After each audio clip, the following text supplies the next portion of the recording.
थाने देशज media network में आप लोगों का स्वागत है। और दर्शकों, इस वक्त हम राष्ट्रवादी कांग्रेस पार्टी महाराष्ट्र प्रदेश अल्पसंख्यक विभाग वसीम बुरहान सर के साथ में जुड़े हैं, जो रूबरू करेंगे और किस तरीके से आज के मुद्दों को लेकर उन्होंने हमें इनवाइट किया है और हम देखना चाहेंगे कि आज किस बात पर वो अपनी मन की बात कहना चाहेंगे। तो हमारे चैनल थाने देशज मीडिया नेटवर्क में हम आपका खैर मकदम करते हैं। वसीम सर बताएंगे कि आज राजनीति को देखते हुए आज का जो माहौल है, जो आप भी यहाँ पर किसी वर्चस्व को देखते हुए आज का जो माहौल है और आज जो विकास के मुद्दों को लेकर बात की जा रही है, खास तौर पर कलवा मुमरा विधानसभा को लेकर, इस पे आप क्या कुछ कहेंगे? देखिए, सबसे पहले तो आज कलवा मुमरा विधानसभा मतदार संघ के काफ़ी जिम्मेदारों के साथ गुफ्तगू हुई, मीटिंग्स हुए। तो आज कहीं ना कहीं कलवा मुमरा विधानसभा मतदार संघ के जो वोटर्स हैं, पिछले 15 सालों में जो विश्वास के साथ किसी विधायक को यहाँ के लोगों ने अपना वोट देकर विधानसभा में पहुंचाया था, तो यहाँ के लोगों का कहना ऐसा है, जो पहले फर्स्ट टर्म में 5 सालों में कुछ काम हो गया, फिर बाकी के जो 10 सालों में जिस तरह से लोगों की उम्मीद थी उस तरह से डेवलपमेंट हो नहीं सका। आज उसी वजह से लेकर आज लोगों को एक नया चेहरा चाहिए, जिसका विज़न यहाँ के जो लोगों की जो समस्याएं हैं, हॉस्पिटल हो यहाँ के जो, और दूसरा सबसे इम्पोर्टेंट जो इलेक्ट्रॉनिक का जो एमएससीबी का जो प्राइवेटीकरण जो कंपनी को दिया गया है, उसके काफ़ी सारे लोग नाराज़ हैं। इसके पीछे क्या वजह है जो आज आम लोगों की जेब में आज जो डबल या 3 गुना 2 गुना आज लाइट का बिल जो भरने जो बोझा पड़ रहा है आम नागरिक को, इससे काफ़ी लोग नाराज़ हो चुके हैं। इसके पीछे की वजह क्या है? आज जो आम जनता का पैसा किसके जेब में जा रहा है, ये आज ऐसा एक सवाल लोगों के मन में कहीं ना कहीं पैदा हो रहा है। तो जैसे कि अभी आप टोरेंट की बात कह रहे हैं, टोरेंट जो कंपनी है जी। और दूसरे भी कोई मुद्दे हैं जिसके लिए देखा जा रहा है कि लोगों का एक रुझान है जो चाहते हैं बदलाव, उस पर आप क्या कहेंगे?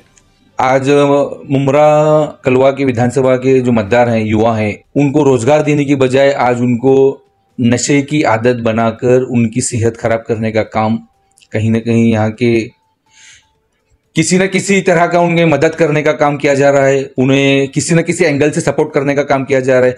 जबकि यहाँ के एक लोक प्रतिनिधि का एक जिम्मेदारी ऐसी बनती है कि उनके जो मतदार संघ के अंदर जो हो रहा है काम, जो यहाँ के युवाओं को रोजगार देने की बजाय उन्हें गलत तरीके में गलत नशे की आदत में डुबाने में जिम्मेदार आज यहाँ के कुछ जिम्मेदार शख्सों का ऐसा कहना है कि इसकी वजह जो है यहाँ का जो नेतृत्व है उनकी तरफ कहीं ना कहीं निशाना किया जा रहा है। तो आप सीधे कटाक्ष कर रहे हैं या डायरेक्ट आप नाम लेना चाहेंगे?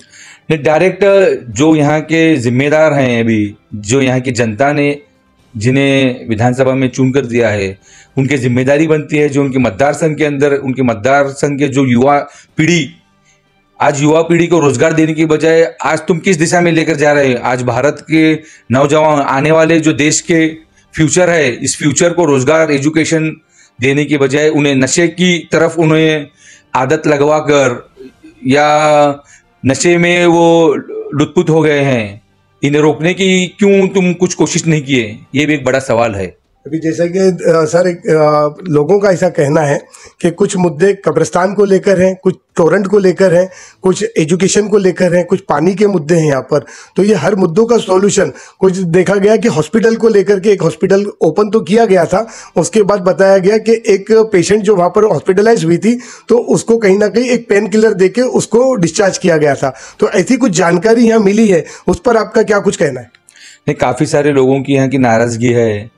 हॉस्पिटल जिस तरह से आज 15 साल से आज यहाँ के लोक प्रतिनिधि बोलकर काम कर रहे हैं, आप एक अच्छा हॉस्पिटल नहीं काट सके, आप एक अच्छे उर्दू इंग्लिश मीडियम के एजुकेशन के जो हब है कॉलेजेस नहीं काट सके, एक मेडिकल कॉलेज नहीं काट सके। आप पीने के लिए आज पानी की भी दिक्कत है काफ़ी सारे, कोई इंडस्ट्रीज नहीं ला सके, कोई प्रोजेक्ट नहीं ला सके। कब्रिस्तान आपको जब जिस पार्टी से आप चुन कर आए यहाँ के एमएलए, तो उन्होंने अल्पसंख्यक मिनिस्टर का भी उन्हें मौका मिला था। उस मौके में वो मुमरा मतदार संघ के अंदर कब्रस्तान हो, उर्दू घर हो, शादी खाना हो, ऐसे बहुत सारे डेवलपमेंट कर सकते थे, जी। जो कि किए नहीं। इस तरह से नाराजगी यहाँ के वोटर्स के अंदर है। तो जैसे कि अभी आपका प्रतिनिधि अगर चुन के आता है 2024 में, तो क्या लगता है कि जो सारे काम पेंडिंग है, क्या वो कम समय में इस काम को अदा कर पाएंगे? जरूर अदा कर पाएंगे। इसकी वजह यह है, नजीब भाई मुल्ला पिछले कई सालों से कॉरपोरेटर बोलकर चुनकर आकर थाने महानगर पालिका में एक उन्हें अच्छा अनुभव रहा है काम करने का।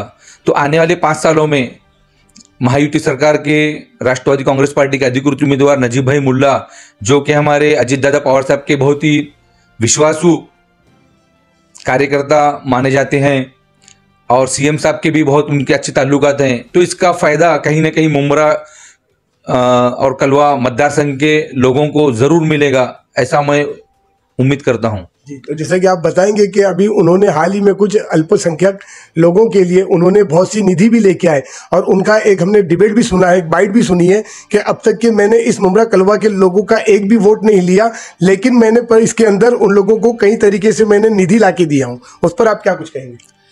एमएलए बनने के पहले ही नजीब भाई ने काफी सारा इस मतदार संघ के लिए फंड्स ला चुके हैं। तो आप अंदाजा लगा सकते हैं एमएलए बनने के बाद जो 15 सालों में नहीं हो चुका काम, डेवलपमेंट का काम, एक विजन रखने वाले नेता नजीब भाई हैं। अजीत दादा पवार साहब के नेतृत्व में काम करके जिस तरह से अजीत दादा पवार की सोच है, उसी सोच पर काम करने वाले नेता नजीब भाई हैं। जी, जैसा कि वसीम साहब हम एक बात कहेंगे कि ये कहा गया है, ये सुना भी गया है कि अगर मुमरा के अंदर नजीब सर अगर वोट के लिए आते हैं तो उन्हें बीजेपी का समर्थक बताया जाता है, और कहीं ना कहीं वही कलवा मुमरा की तरफ जाते हैं तो उन्हें, आप समझ रहे हैं कि हम क्या कहना चाहेंगे, तो उस पर आपकी क्या टिप्पणी है, आप क्या कहना चाहेंगे इस पर? देखिए, मैं आपको बताना चाहता हूँ, पिछले 1.5 साल पहले अजीत दादा पवार ने महायुति सरकार में शामिल हुए हैं। इसकी वजह यही है, महाराष्ट्र राज्य को डेवलपमेंट किस तरह से ज़्यादा से ज़्यादा कर सकते हैं।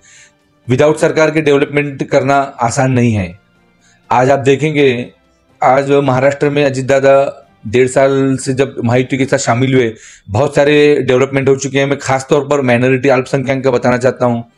मौलाना आज़ाद आर्थिक विकास महामंडल, जो पिछले कई सालों से 30 से 200 करोड़ के बीच में ही था, आज अजीत दादा पवार के लीडरशिप में आज महायुति सरकार के माध्यम से उसको 1000 करोड़ रुपए करने का काम किया गया है। इसी के साथ मार्टी मौलाना आज़ाद रिसर्च सेंटर, ये भी काफ़ी दिनों से आज ये मुस्लिम समाज की एक मांगनी थी।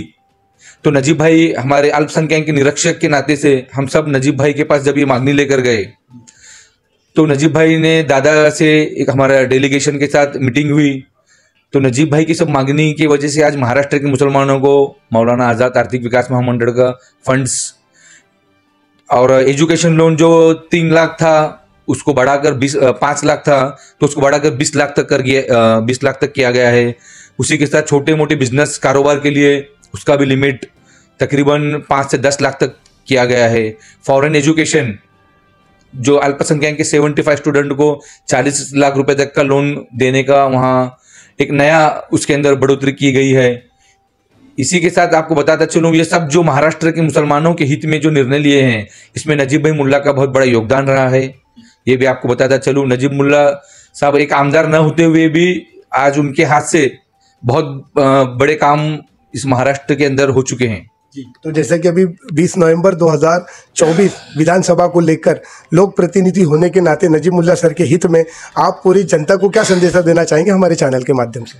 मैं मुमरा और कलवा के वोटर्स को यही रिक्वेस्ट करना चाहता हूं, आप 15 साल एक व्यक्ति को वोट देकर उनके काम करने के तरीका देख चुके हैं, तो मैं आपसे ऐसी गुजारिश करना चाहता हूं, आप एक नए चेहरे को, एक नवा युवा नेता को एक मौका देंगे तो इंशाअल्लाह आने वाले समय में जो 15 साल में काम नहीं हुआ उससे कई गुना ज़्यादा यहाँ के आपके जो भी इश्यूज हैं, जो भी प्रॉब्लम्स हैं, नजीब भाई मुल्ला के अंदर काम करने की एक दमक है, काम करने वाला नेतृत्व है। वो आज महाराष्ट्र में एक अल्पसंख्यक की बुलंद आवाज़ बोलकर एक उनकी एक पहचान है। आने वाले समय में अल्पसंख्यक हो या सभी जाति धर्मों को साथ लेकर जाने का काम नजीब भाई मुल्ला के नेतृत्व में यहाँ किया जा रहा है। तो सभी यहाँ के वोटर्स को मैं रिक्वेस्ट करना चाहता हूँ, गुजारिश करना चाहता हूँ, नजीब भाई मुल्ला जैसे नेता को आप एक बार मौका दी।